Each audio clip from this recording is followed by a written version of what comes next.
नमस्कार दोस्तों। कल कोई किताब का समीक्षा या चर्चा का काम यहाँ नहीं हो पाया। असल में एक नई किताब जो मेरे हाथ में आई, उस किताब को पढ़ने, उसका अध्ययन करने और उसे समझने के लिए इतना समय चाहिए था कि एक दिन का अंतराल के बाद में आज मैं आपके सामने उस किताब को लेकर उपस्थित हुआ हूँ। इस बीच बहुत सारी सूचनाएं हवाओं में दौड़ रही हैं, बहुत सारी अफवाहें हैं। उन सब पर ध्यान कम दीजिए और अपनी ज़िंदगी में बने रहिए, वही सबसे महत्वपूर्ण है। और ये ज़रूर ध्यान रखिए कि कहीं कोई मुश्किल में फंसा हो, कोई परिचित हो, अपरिचित हो, कोई ऐसा व्यक्ति हो जिसे आपकी मदद की ज़रूरत हो, तो उसके लिए मदद ज़रूर पहुंचाइए, चाहे जैसे भी हो। लेकिन इस समय लोगों को हमारी बहुत ज़्यादा ज़रूरत है। एक किताब जो नई दिल्ली विश्व पुस्तक मेले में जिसका विमोचन हुआ था और उसके विमोचन के अवसर पर मैं भी वहाँ उपस्थित रहा था। ये किताब बहुत अलग तरह की किताब है। ये किताब है कालिदास के सुप्रसिद्ध मेघदूत का गद्य गीत में छाया अनुवाद। अनुवाद और छाया अनुवाद में फ़र्क होता है कि अनुवाद में अनुवादक के पास में किसी प्रकार की स्वतंत्रता नहीं होती है कि वो अपने हिसाब से कुछ कर ले। लेकिन छाया अनुवाद जब किया जाता है तो उसमें अनुवादक के पास में ये स्वतंत्रता होती है कि वो अपने हिसाब से कुछ जोड़ सकता है, कुछ घटा सकता है। मूल भावना को नहीं छेड़ते हुए वो अपने हिसाब से बहुत सारे परिवर्तन कर सकता है। ऐसा छाया अनुवाद में स्वतंत्रता होती है। और गद्य गीत बहुत लिखे गए हैं। महादेवी वर्मा जी ने लिखे हैं, सूर्यकांत त्रिपाठी निराला जी ने लिखे हैं। बहुत सारे पुराने बड़े कवियों ने गद्य गीत लिखे और गद्य गीत को स्थापित किया। गद्य गीत की विशेषता ये होती है कि वहाँ मात्राओं का बहुत ज़्यादा वैसा सख्ती नहीं होती है और एक प्रवाह ज़रूर होता है। और अंत में जिसको हम कहते हैं कि तुक मिलाना, या जिसको उर्दू में काफ़िया कहते हैं, वो कहीं ना कहीं मिलाने पर ध्यान दिया जाता है। और हम लौटकर फिर जब वापस आते हैं तो फिर वहीं पहुंचते हैं। ये इस किताब का नाम है अलकापुरी, जो कालिदास के मेघदूत में जिस नगरी का वर्णन है। और 2-3 दिन पहले मैंने जिस किताब की चर्चा की थी, मनीषा कुलश्रेष्ठ जी की होना अतिथि कैलाश का, वो भी अलकापुरी के वर्णन से ही भरी हुई किताब थी। तो ये किताब अलका जो है, इसका ये असल में महाकवि कालिदास के मेघदूत का गद्य गीत विधा में छाया अनुवाद है, जो हमारे समय के एक बहुत महत्वपूर्ण कवि, कथाकार, बहुत वरिष्ठ कथाकार रामरतन अवस्थी जी ने इसका गद्य गीत में अनुवाद किया है, छाया अनुवाद किया है। और इसको पढ़ते हुए जब मैं महसूस कर रहा था तो मैंने ये देखा कि कालिदास ने जैसा लिखा होगा या जिन कल्पनाओं में डूबकर मेघदूत को लिखा होगा, ये किताब उसके समकक्ष जाकर खड़ी हो जाती है। और बहुत सारी चीज़ें कालिदास ने संस्कृत में लिखा है और ये बहुत आसान हिंदी में उसका अनुवाद किया गया है। बहुत अच्छे से अनुवाद किया गया है इसका। और क्योंकि छायावाद की कविताएं मेरी बहुत प्रिय कविताएं रही हैं और वो सारी कविताएं मैंने कई बार पढ़ी हैं, इसलिए इस किताब को पढ़ते हुए मेरा मन भी इसमें रम गया और मैं समझ ही नहीं पाया कि कब ये किताब ख़त्म हो गई। मैंने कई जगह इसमें, मैं चूँकि बाहर बैठकर इस किताब को पढ़ रहा था तो मेरे पास में बुक मार्कर नहीं था, तो मैंने पेड़ से जो सूखे पत्ते गिर रहे थे उनको यहाँ बुक मार्कर के रूप में लगाया, ताकि जब मैं इस पर चर्चा करूँ तो मुझे पता चले कि कहाँ कौन सा छंद था जो मुझे बहुत पसंद आया था और जिसको आपको सुनाना है। ये रामरतन अवस्थी जी ने बहुत मेहनत के साथ इस किताब पर काम किया है। कालिदास हमारे समय का बहुत बड़े नाम है और कालिदास की किसी कृति का छायानुवाद करना, मतलब ये कैसा दुष्कर कार्य है, इसको केवल करने वाला ही समझ सकता है कि इतने बड़े कवि, महाकवि जिनको कहा जाता है, उनकी किसी कृति का अनुवाद नहीं करना है, छायानुवाद करना है। तो समझिए कितना मुश्किल काम है ये। इसी बीच मुझे हमारे समय के एक बहुत अच्छे व्यंग्यकार कैलाश मंडलेकर जी ने लिखा है कि कभी कभी व्यंग पर भी बात कीजिए। कैलाश जी, मेरे साथ दुविधा ये है कि मैं अभी घर पर कैद हूँ और यहाँ मेरे पास जो किताबें उपलब्ध हैं मैं उन्हीं पर काम कर रहा हूँ। बहुत सारी किताबें मेरे ऑफिस में बंद पड़ी हुई हैं और यहाँ मेरे पास जितनी उपलब्ध हैं, क्योंकि मैं दोनों जगह किताबें रखता हूँ, घर पर भी ऑफिस में भी दोनों जगह पढ़ता हूँ, तो फ़िलहाल घर में जो किताब है मेरे पास मैं उन्हीं पर चर्चा कर रहा हूँ। इस किताब की बहुत सारी इस पर चर्चाएं की हैं, बहुत सारे लोगों ने बात की है और स्वयं रामरतन अवस्थी जी ने भी कई बार इस पर 2 बार इस पर चर्चा की है। तो ये किताब नई किताब प्रकाशन से प्रकाशित होकर आई है और इस किताब में जो 168 पृष्ठ हैं और इस किताब का मूल्य है 350 रुपये। इस किताब के कंटेंट के हिसाब से इसका मूल्य शायद अधिक नहीं है और इसमें उत्तर मेघदूत और मेघदूत दोनों का छाया अनुवाद किया गया है और इसमें जो मेघदूत के 66 जो खंड हैं उनका अनुवाद है या श्लोक हैं उनका अनुवाद है और उत्तर मेघदूत को लेकर हमेशा थोड़ा सा दुविधा बनी रहती है। कुछ लोग कहते हैं कि उसमें 50 श्लोक हैं, कुछ लोग कहते हैं 52 हैं, कुछ कहते हैं 57-58 हैं। तो इसमें 58 ही छंदों श्लोकों का छाया अनुवाद किया गया है। इस किताब को जब आप पढ़ते हैं तो आपको पता चलता है कि कालिदास ने कितना भ्रमण किया होगा, उन्हें देश के बारे में कितनी जानकारी रही होगी, जो उन्होंने पूरे पथ का वर्णन किया है। पिछले दिनों मनीषा कुलश्रेष्ठ जी ने उसी मेघ पथ का पर शोध भी किया और उसी की तलाश में वो कैलाश तक भी पहुंची थी। तो मुझे लगता है कि पहले का कवि जो होता था या लेखक जो होता था वो देशाटन पर और इस तरह से भ्रमण पर, पर्यटन पर वो कितना समय अपना देता था ताकि वहाँ से उसको लिखने के लिए विचार मिलें, लिखने के लिए भाव मिलें। मैं इस किताब के बारे में क्या कहूँ, ये तो अद्भुत किताब है, इसको आप पढ़ेंगे तो आपको पता चलेगा कि ये क्या किताब है। लेकिन जहाँ जहाँ मैंने जो बुकमार्क लगाए हैं वहाँ से मैं आपको कुछ पढ़कर सुनाता हूँ। रे नभचारी उड़ता हुआ देख तुझको यूँ नीले नभ में, घूरेंगी नभवासी सिद्धों की सुंदरियाँ, कुछ भय से कुछ विस्मय से वे, कुछ रहस्यमय तिरछे नयनों की कोरों से, समझेंगी तुझको पर्वत का एक शिखर वे, जिसे पवन अपनी बाहों पर लिए उड़ाए चला जा रहा। सोचेंगी भय कंपित होंगी, शेल खंड यह उड़ने वाला, कहीं न आन गिरे उन सुंदरियों पर मतवाला। और इस तरह ओरे बादल, तू प्रयाण की पहली बेला में ही इन मुग्धा बालाओं के विस्फारित पलकों का मेहमान बनेगा। अस्तु बंधु तू कर प्रयाण प्रारंभ और उत्तर दिशि के उन दिक्पालों का दर्प दमन कर, उड़चल अलका वाली दिशि को मीत तपनहर। बहुत अच्छे से, बहुत मेहनत है। इस किताब को पढ़कर आपको पता चलता है कि रामरतन अवस्थी जी ने इस छायानुवाद में कितनी मेहनत की है। कालिदास ने जो यक्ष का मेघ के साथ जो संवाद था, जिसमें वो यक्ष मेघ को भेज रहा है अलकापुरी अपनी पत्नी के पास संदेशा देकर कि 1 साल पूरे होने को हैं और अब मैं बहुत जल्दी शाप से मुक्त होकर वापस लौट रहा हूँ, ये संदेश उसको पहुँचा देना मेरी पत्नी तक।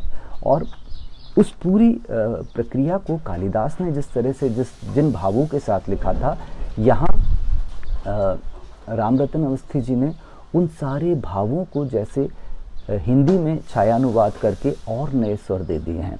इनको पढ़ते हुए ऐसा लगता है जैसे हम अपने समय की कोई कविता पढ़ रहे हैं।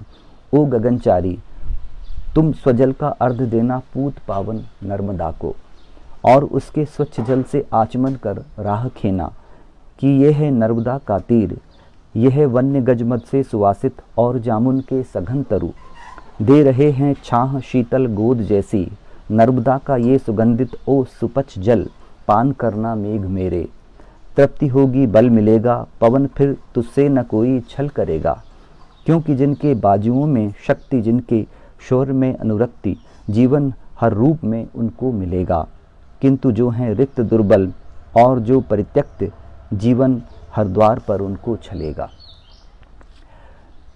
नर्मदा उज्जैन, विदिशा, ऐसे सारे शहर आते हैं और कई नदियाँ, कई पर्वत, और हम ऐसा लगता है कि हम भी उस एक यात्रा पर चले जा रहे हैं।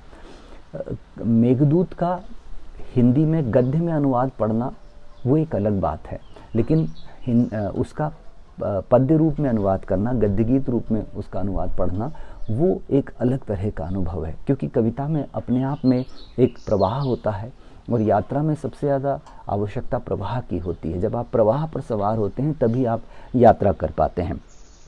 ओ नवचारी, यह प्रयाण होगा तेरा अति मंगलकारी, अवनी को भी, अंबर को भी, जलचर को भी, नवचर को भी, ये पंछी ये चातक प्यासी आँखों से ही देखेंगे तुझको, और ऊपर को निज मुँह फैलाए, बूंद बूंद की आस लगाए, शायद कोई स्वाति बूंद मुँह में पड़ जाए, सारस के दल तेरे संग उड़ेंगे साथ चलेंगे, शायद है अरमानों को जीवन मिल जाए, तू गरजेगा तू तरजेगा और उधर भय कंपित होकर सुर बालाएं जा लिपटेंगी निज प्रीतम से, और अयाचित ही इस आलिंगन को पाकर देव अनुग्रह के बोझे से झुक जाएंगे तुझ अनुपम से।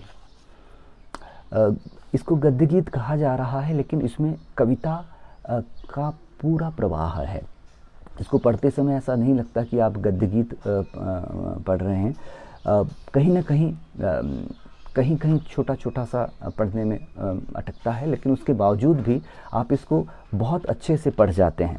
और यदि आपको कविता पाठ करने का आनंद आता है, जैसे मुझे राम की शक्ति पूजा निराला जी की, उसको बार बार पढ़ना मुझे बहुत अच्छा लगता है और सस्वर पढ़ना बहुत अच्छा लगता है, तो फिर ये किताब भी आपके लिए बहुत अच्छी किताब है। इसे बैठिए और इसके अलग अलग छंदों को पढ़िए और उसका आनंद लीजिए।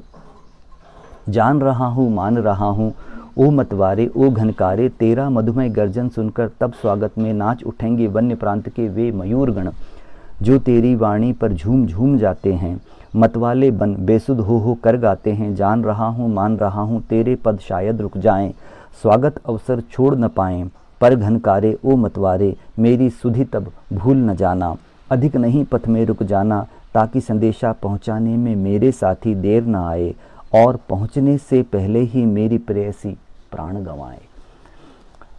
सचमुच रामरतन अवस्थी जी हमारे बहुत वरिष्ठ साहित्यकार हैं, और जिस मेहनत के साथ उन्होंने इसको लिखा है, उनको प्रणाम करने की इच्छा होती है, उनको सलाम करने की इच्छा होती है कि इतनी मेहनत से और इतनी सफाई से उन्होंने इसका छायानुवाद किया है कि हमें इसको पढ़ने में वो सारा आनंद मिलता है जो शायद संस्कृत की मेघदूत को पढ़ने में आता होगा, क्योंकि हम लोग संस्कृत को वैसे उच्चारित नहीं कर पाते हैं जैसे किया जाता था, पर ये हमारे लिए आनंद इसमें ही है। उस दशार्ण की प्रिय राजधानी यह विदिशा है, अति प्रसिद्ध यह नगरी पावन, रसिकों को रसधार सुहावन, ओ मेघा कजरारे कारे वहाँ पहुँच जाएगा जिस दिन, होवेगा कृतकृत्य कि तेरा जीवन उस दिन, रस की सरिता वेत्रवती बह रही वहाँ पर, इठलाती सी बलखाती सी बहती रहती अविरल गति से, तू उसके तट को छू छू कर पान करेगा, सरिता की लोड़ित लहरों को ऐसे जैसे कोई प्रणयी विवश और कामार्थ प्रेमिका के अधरों का लेता चुंबन कर आलिंगन। मेघदूत अगर आपने नहीं पढ़ा है और मेघदूत पढ़ने की इच्छा है, पढ़ना चाहिए। कालिदास का लिखा हुआ सब कुछ पढ़ना चाहिए, क्योंकि वो आदि कवि हैं और वहाँ से हमारा साहित्य शुरू होता है, ऐसा मैं कह सकता हूँ। तो अगर आप कालिदास को नहीं पढ़ पाए हैं तो आप इस अलका किताब को खरीदिए और ज़रूर पढ़िए। बहुत सारे छंद हैं। मैं अगर लोभ में पढ़ूंगा तो बहुत सारे छंद आपको सुना जाऊंगा।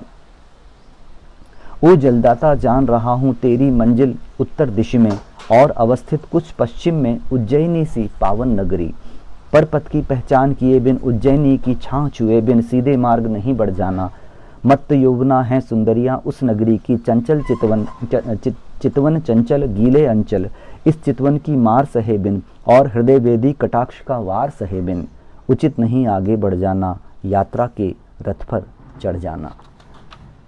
आपको आनंद आ रहा होगा।